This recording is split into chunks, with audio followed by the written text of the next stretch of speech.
Have you ever wondered if there are hidden truths locked away in ancient scriptures that could completely alter the way we understand the Bible, angels, and even the future of humanity?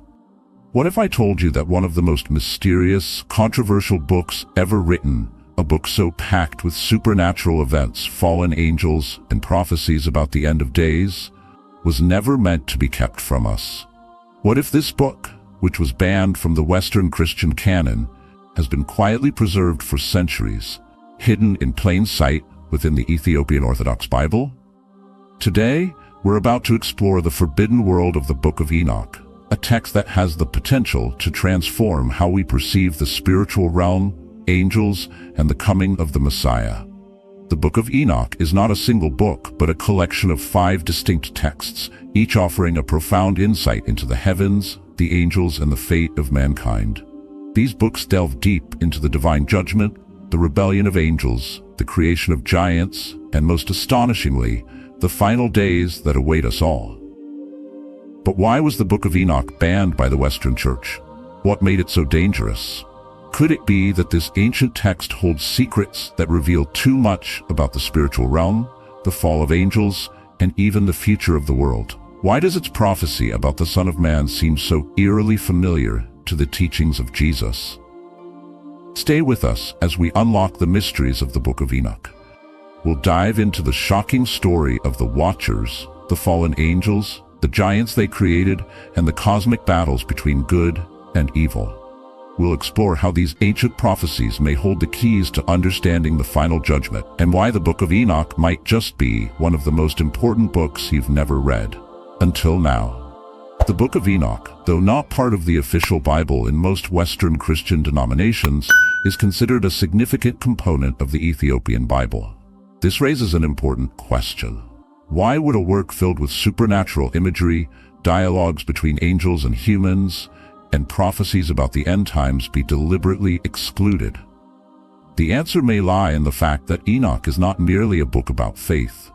It is a gateway into a metaphysical universe where fallen angels, divine interventions, and human destiny are interwoven in a profound network that few other texts ever touch. The most prominent event at the beginning of the book is the fall of the angels, known as the Watchers. According to the account, around 200 angels were sent by God to the earth to oversee and guide humankind. But during this process, they did more than just observe. They were captivated by the beauty of human women and committed a forbidden act. They united with humans and gave birth to hybrid beings called the Nephilim. These children, according to Enoch, were giants who not only possessed extraordinary strength, but also became the source of destruction and moral decay across the earth. Here we find an intriguing point. The Book of Enoch seems to expand on a brief passage in Genesis 6, where the sons of God united with the daughters of men.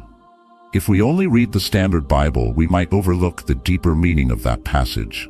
But Enoch lays everything bare, not just the actions, but also the consequences on moral, ecological, and even spiritual levels for all of humanity. One thing that has always troubled me is this: if even angels can sin, then is purity truly absolute? Enoch seems to suggest that even divine beings have the capacity to fall if they fail to maintain loyalty. This forces us to take a hard look at ourselves. As fragile human beings in a world full of temptations, can we really stand firm if even angels could not? But physical rebellion was not the only thing the Watchers brought.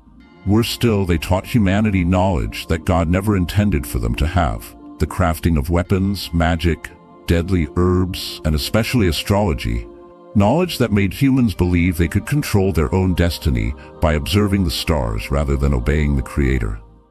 This reminds me of the moment when Adam and Eve ate the forbidden fruit in the Garden of Eden, a symbol of crossing divine boundaries, seeking knowledge not for life but for power.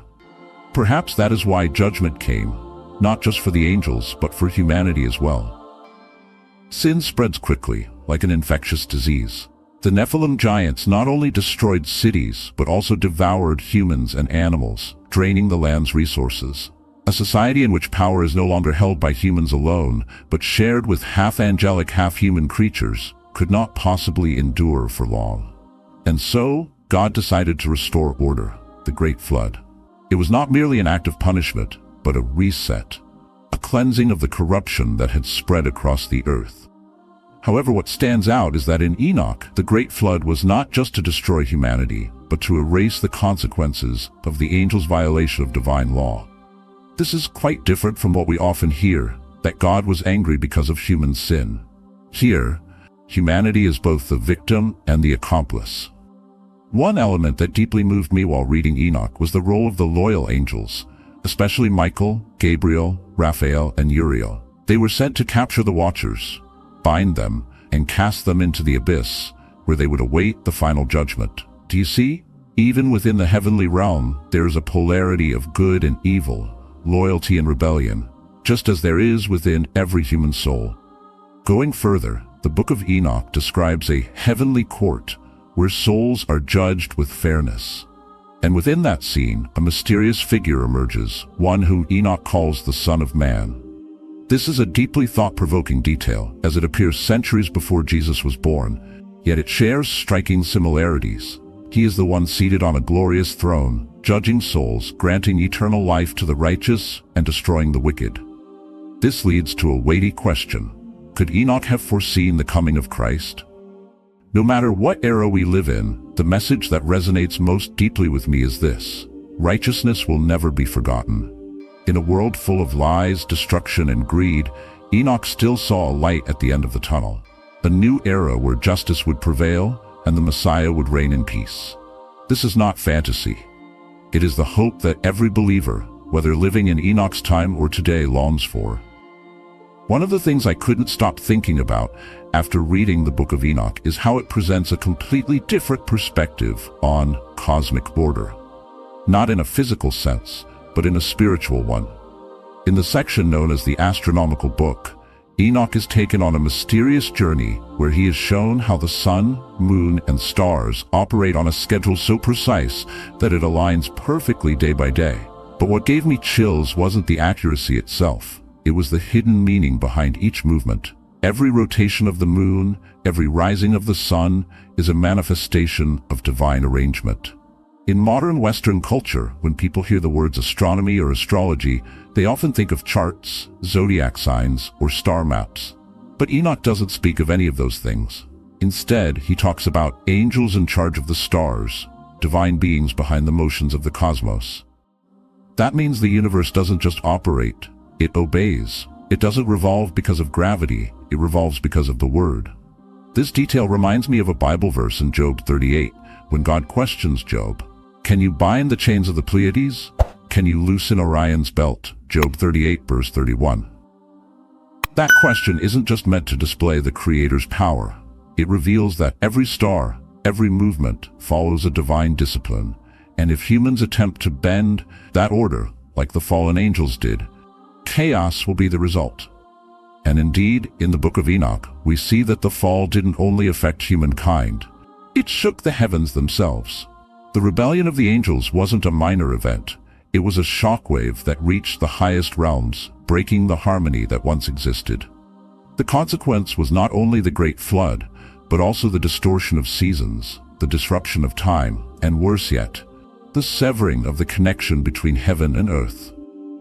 But the Book of Enoch doesn't stop in the past. In the section called the Dream Visions, Enoch is shown a series of prophetic dreams, which scholars later named the Animal Apocalypse. In these dreams, each nation, each people, each individual is represented by the image of an animal. Israel is depicted as a flock of sheep, while empires like Babylon, Persia, and Greece are wolves, tigers, and lions, each reflecting their spiritual character. I was particularly struck by the image of the white sheep, a symbol of righteousness and purity, constantly being hunted by wild beasts. Isn't that a mirror of the history of God's people?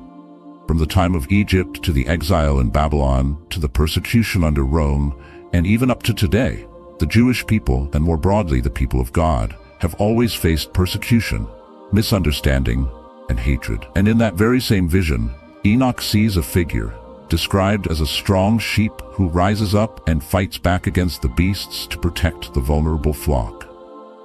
That figure is none other than the Messiah, the true shepherd. This is not the first time we see the image of the Lamb. In the book of Revelation, the Lamb who was slain stands at the center of heaven's throne, the only one worthy to open the seals of the eternal book. The similarities between Enoch and Revelation are undeniable. This raises a compelling question. If Revelation, considered canonical and prophetic, carries the same spirit and imagery as Enoch, could it be that we are missing a critical piece of the apocalyptic puzzle of human history? In Enoch, after the spiritual battles, the fallen angels are bound and thrown into the abyss, where they await the day of judgment. Meanwhile, the righteous are taken into eternal light, where they will never die again. This imagery reminds me of Revelation 21, where God wipes every tear from their eyes, where death, sorrow, and mourning will be no more. And so, I ask myself, are we living in part of Enoch's vision right now? Are we in the midst of chaos caused by spreading sin, where the fallen angels of the modern era don't have wings but hide within systems of power, technology, and media? Could today's Nephilim be the rebirth of distorted ideas, philosophies that rebel against God but are labeled as freedom, justice, or science? I once met an atheist man, very intellectual, who had read hundreds of books. He said to me, "Religion is a tool to control the minds of the ignorant." But what made me reflect wasn't his statement, it was the emptiness in his eyes. Even with all the knowledge of mankind at his fingertips, he still couldn't define the meaning of his own life. When I asked him what he believed happened after death, he went silent. In that moment, I realized, the most terrifying death is not physical death, it is the death of the soul. Enoch saw that. He saw a world where people lived without knowing what they lived for, where the wicked triumphed temporarily, but were ultimately overthrown by a righteous judgment. And he wrote it down, not to frighten, but to awaken. Unlike historical or legal texts, Enoch is prophetic, spiritual, and profound, like a long dream in the middle of the day. He didn't just document what he saw, he used spiritual vision to interpret everything. That demands readers not only to use their intellect, but also their soul.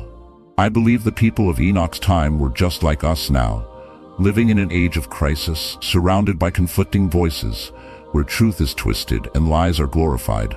And amid that chaos, Enoch raised a voice from heaven, reminding us, there is a higher order, there is one who watches, and there is a just ending that will come, sooner or later. Deep within every line of the Book of Enoch, one can feel not only a prophetic spirit, but also a strikingly direct warning. History is not a series of random events, but a process recorded, foreseen, and intervened in by a divine hand. And precisely because of this, the Book of Enoch becomes extremely important and dangerous to any system of power that seeks to manipulate history for its own benefit. Another particularly important part of the book is the description of the heavenly books, where every action, thought, and word of man is recorded. This image is not merely symbolic. It reflects a cosmic moral system in which no deed is without consequence. When I read this, I immediately thought of the Bible verse in Revelation 20:12, and the books were opened. The dead were judged according to what was written in the books. That similarity is no coincidence. Enoch had already spoken of this long ago, in a time when the concept of inner sin was not yet socially recognized. Here, Enoch teaches us a truth that I believe very few modern people are still aware of. God's justice is not only based on outward actions, but also on the motives within. You may appear righteous in the eyes of others, but if your heart is full of pride, jealousy, and indifference, the books in heaven still record it, page by page, thought by thought. And it was at this point that I began to feel Enoch was somehow timeless. In a world where people are swept up by appearances, images, social status, follower counts on social media, Enoch stands as a voice going against the current. Look into your own soul. Look into the darkness that you are harboring. And I ask myself, how many people are truly willing to do that? Moving on to another part, where Enoch describes the layers of heaven, the angels that govern nature, and the relationship between cosmic forces and the moral order of humanity, I became even more convinced that the Book of Enoch is not some mystical novel, but a spiritual map. It shows us that every act, whether individual or collective, creates ripples across multiple dimensions: material, spiritual, and cosmic. When humans sin, it is not only their souls that darken, but the earth also becomes barren, the weather unpredictable, the seasons unbalanced. This is precisely the point Enoch analyzes in great depth, a point I believe is extremely relevant in the context of today's climate crisis. Imagine this: if every action you take, whether silent or public, creates a shockwave in the sacred space, how differently would you live? Would you still go online and speak words of bitterness? Would you still look down on a beggar on the street? Would you still stand by while someone weak is bullied and not intervene? I once met a woman who converted from another religion to Christianity, and what touched her most was not the miracles or the extraordinary stories, but the idea: every kind act, no matter how small, is remembered by God. And when she read Enoch, she cried, because for the first time she understood that this world is not random. There is an eye that sees, a hand that writes, and a day when everything will be judged with perfect justice.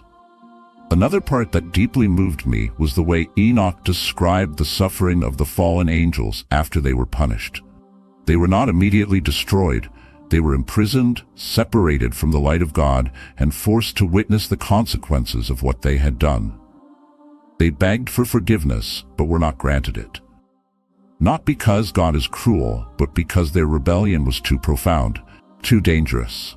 This is a reflection of a kind of justice that is difficult for modern people to understand. Justice that is not always a second chance, but sometimes a definitive line to protect the whole. I once argued with an atheist friend who asked, if God is love, why would he cast someone into eternal darkness? And he thought he had won the argument. But Enoch taught me something deeper. Love is not about ignoring every evil.